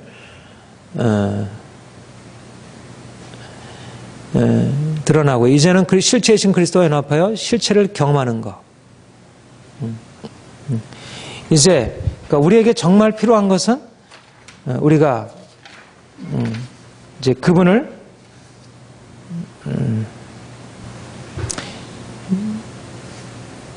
그러니까 돈을 추구하든가 그러니까 종교적인 율법이나 도덕성을 추구하는 것 이런 것들은 육체의 추구라는 것. 이제 우리가 종교적인 추구들이 육체의 추구라는 사실을 아는 것이 너무너무 중요한 것이에요. 그러니까 교회 안에서 세상을 추구할 수 있는 거예요. 교회 안에서. 교회 안에서 세상을 추구하는 거예요. 오히려 세상 사람들은 드러나게 세상을 추구하고 있다면 많은 교인들, 많은 교회에 속한 사람들은 감춰진 상황에서 세상을 추구하고 있는 더 은밀하게. 그러니까 더 문제가 되죠. 하나님을 추구하면서도 자신을 추구할 수 있다는 것. 이것이 종교적인 율법이고요. 우리가 여기서 온전하게 벗어날 때 진정한 의미에서 주의 복음이 나타날 수 있다는 것입니다. 오늘날 사람들은 종교적인 율법 안에서 하나님과 자아와 육체의 추구와 조화와 균형을 찾으려고 합니다. 그런데 여기에 심각한 세상의 추구가 있습니다. 교회 안에 종교적 형식들이 영적인 것으로 오인되면서 하나님은 인간적인 것 안에서 제한되고 조정됩니다. 루터가 진정한 교회가 당시에 카톨릭 교회에 의해서 바벨론 포로를 당했다고 얘기했듯이 오늘날의 교회들이 하나님을 추구하기는 형식들이 아니라 사람들을 위한 종교적인 형식을 만들고 그것을 하나님을 위한 섬김이라고 자유하고 있습니다. 그러니까 교회가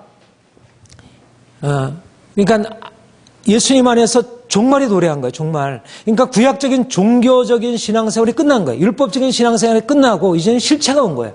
하나님의 임재가 실제적으로 경험되는 게 마땅한 거예요. 모든 그리스도인들에게. 종교생활이 아니라 이제는 교회생활은 종교생활이 아니고 하나님의 생명이 우리의 삶에서 경험되는 예배가 그렇고 우리의 삶 전체가 그러해야 하는 것입니다. 종교가 아니라는 생명이라는 것입니다.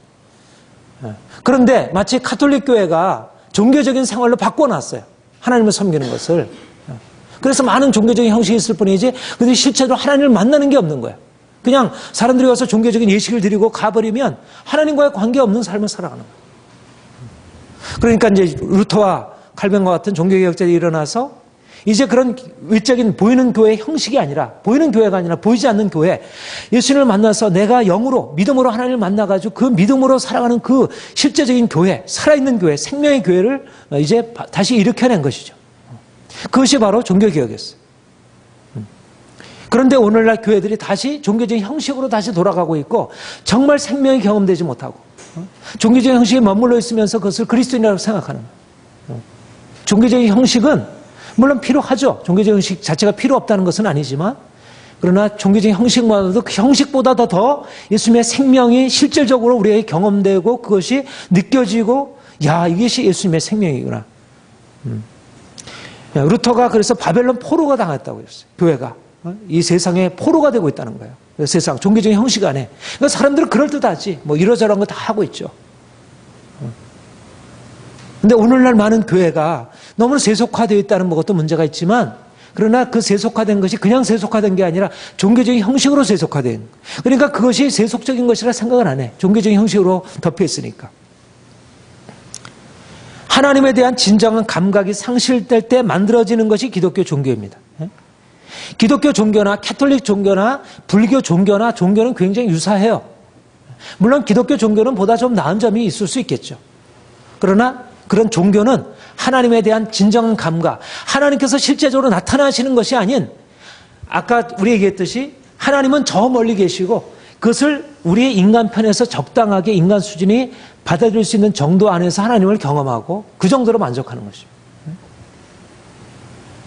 여기에 그리스도의 생명이 아니라 구약적인 종교성, 바리새적인 종교적 율법에 담기고요. 이것이 교회가 세상 성공을 지향하는 세속화와 마찬가지로 종교성을 추구하는 것도, 아무리 열심히 기도하고 아무리 열심히 전도하고 아무리 이러저런 걸 행해도 그거는 진정한 의미에서 그리스도의 교회가 아니라는 것. 이미 예수님이 오셨고 이제는 율법이 끝났다는 거예요. 율법이 끝났고 이제는 복음이 시작되는, 예수님의 생명이 시작이 되었고 실제적으로 하나님의 역사, 살아계신 그분이 우리 가운데 임해야지 더 이상 사람이 만든 어떤 제도가 이끌어가서는 안 된다는 거예요. 사람이 만든 것은 이제는 그야말로 그냥 뒤로 물러나요. 이제 하나님이 직접 행하시는 일, 사람이 만든 제도가 아니라, 율법적인 형식이 아니라 하나님 자신이 행하시는 것들이 나타나야 된다는 것. 그래서 오늘 본론에 해당되는 이제 최종적인 결론이며 본론이며 결론에 해당되는 말씀. 율법에 대해서 십자가에 못 박히는 것이 그래서 중요하다는 것입니다. 우리가 정말 예수님의 생명이 우리 안에 경험되고, 우리가 정말 복음, 율법과 다른 차원, 율법적인 그 종교성과 다른 차원, 율법적인 그 구원과 다른 차원의 복음적인 구원이 우리의 삶에 나타나야 되는데, 그것이 어떻게 주어지냐? 이것은 우리가 철저하게 십자가에 못 박히는 것을 통해서, 우리가 육체가 십자가에 못 박히는 것을 통해서 우리가 그리스도와의 연합에 이르고, 그리고 그리스도의 못 박힘이라고 하는 것이 다른 말을 하면 결국 율법에 대한 죽음을 의미한다는 것입니다. 우리는 그리스도와의 연합을 구원이라 얘기를 했어요. 그리스도의 연합은 우리 육체를 죽이는 것이, 육체가 십자가에 못 박히는, 육체의 욕심을 십자가에 못 박는 거예요. 이런 의미에서도 우리가 이제 다음 시간, 내일은 이 부분 좀 다루겠습니다. 그런데 동시에 우리가 육체를 십자가에 못 박는다는 것이 바로 뭐냐면 우리가 율법에 대해서 죽는 거. 왜냐하면 율법이라고 하는 것은 육체에 속한 것이기 때문에, 율법을 추구하는 것은 율법의 육체의 욕심, 내가 세상 돈을 가지고, 돈에 대한 욕심을 가지고 세상을 추구하는 것이나, 아니면 종교적인 율법에 대한 열심을 가지고 율법을 추구하는 것이나, 둘 다 육체에 대한 추구였다는 거예요. 그것이 십자가에 못 박혀야, 그래야지 내가 영으로 다시 살아서 부활의 영광에 이르는 것입니다. 그러니까 내가 여전히 율법적인 종교성 안에 머물러 있게 되면 우리가 영적으로 하나님을 만나고 경험하고 그 생명이 우리에게 나타난 일은 우리에게 일어날 수 없다는 것입니다. 그러니까 우리가 둘 중에 하나인 거예요. 우리가 육체를 죽고 예수님의 십자가 안에서 우리가 진정한 영적인 그 생명으로 우리가 하나님을 경배하느냐, 아니면 여전히 이전의 방식으로 육체의 종교성 안에 머물러서 하나님을 예배하고 섬기고 있느냐. 근본적으로 이 양자택일의 문제예요. 죽음이냐, 죽음 이전이냐, 죽음 이후에 그야말로 우리에게 예수님이 이 땅에 오신 것처럼 우리의 삶 안에 그 종말론적인 전환이 일어났느냐, 육체로서 주님을 섬기느냐, 아니면 육체의 죽음을 통해서 정말 주님이 우리 안에 거하시는 그런 믿음으로 주님을 섬기느냐, 이 두 가지 중에 하나라는 것입니다.